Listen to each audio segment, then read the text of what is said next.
دخل الصديقان مهند وفادي إلى الجيش. مهند دخل الجيش فداء لوطنه، أما فادي فدخل الجيش بسبب صديقه، وأيضا للمال الذي سيأخذه، كما أنه يريد أن يري عضلاته لعائلته، فهو جبان جدا.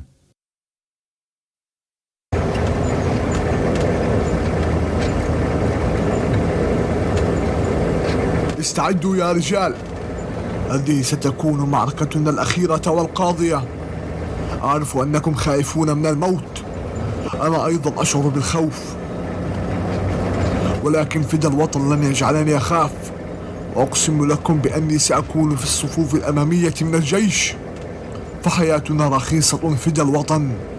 قدموا ما عندكم يا رجال، اللهم اكتب لنا أن نكون من شهدائك. حسنا يا رجال، جهزوا أسلحتكم فالقدر ينادينا.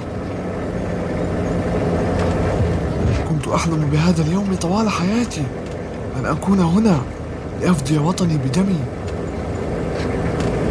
ولماذا أنت فرح هكذا؟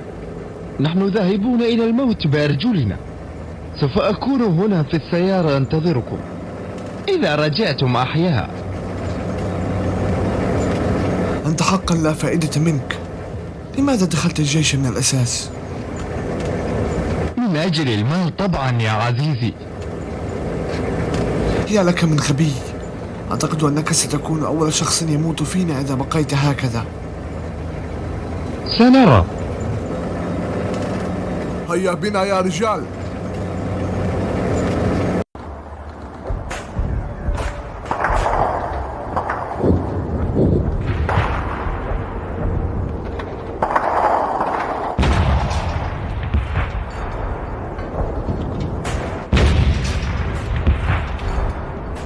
هيا بسرعة، انزلوا إلى الخندق الآن.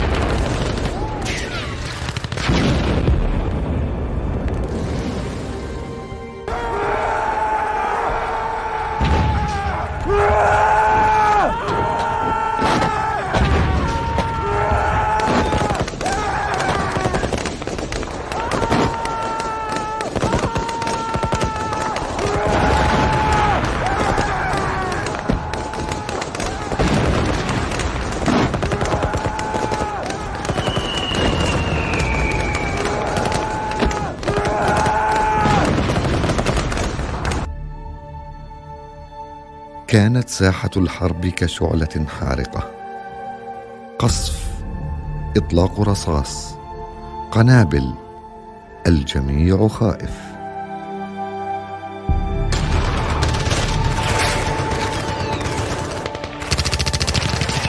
أعطنا القنبلة يا فادي. أين هي؟ خذ.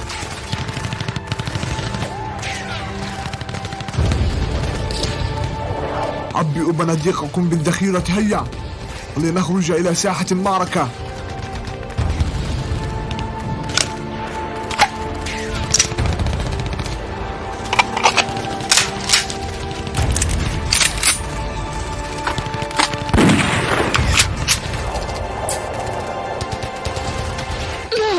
لا أستطيع، أنا خائف. هيا يا فادي، لا تكن جبانا، عبئ بندقيتك، هيا. مستعدون يا رجال؟ هيا تقدموا. صوت صراخ الرجال الذين خرجوا إلى ساحة المعركة، وكأن الموت يرحب بهم.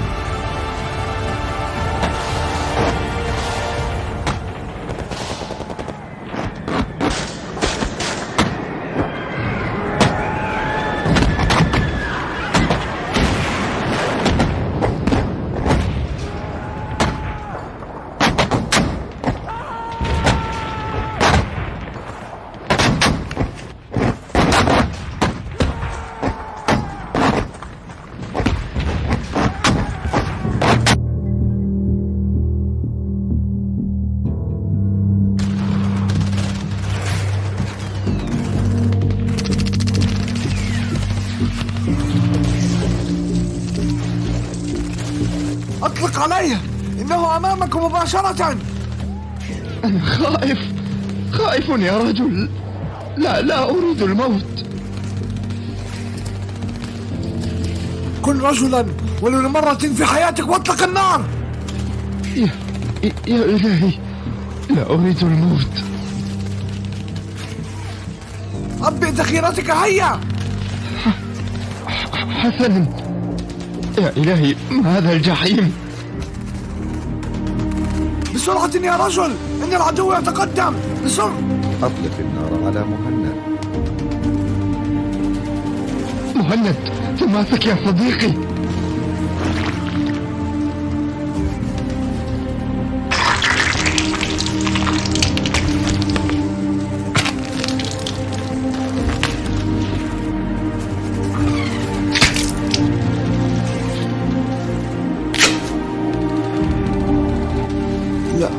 لا أرجوك اتركني.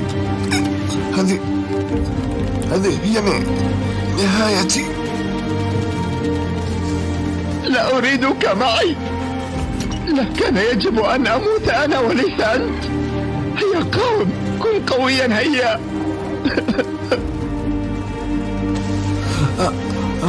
أنا آسف يا صديقي، ولكن هذه نهايتي. كم تمنيت الموت هنا.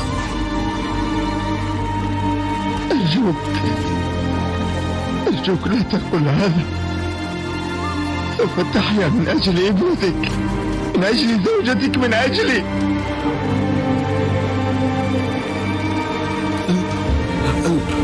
الوداع يا صديقي.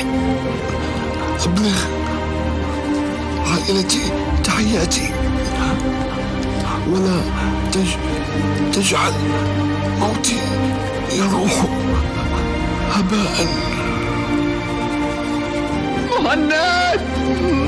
مهند، استيقظ يا رجل. هيا، ماذا سأفعل بدونك؟ أرجوك مهند، استيقظ. لا.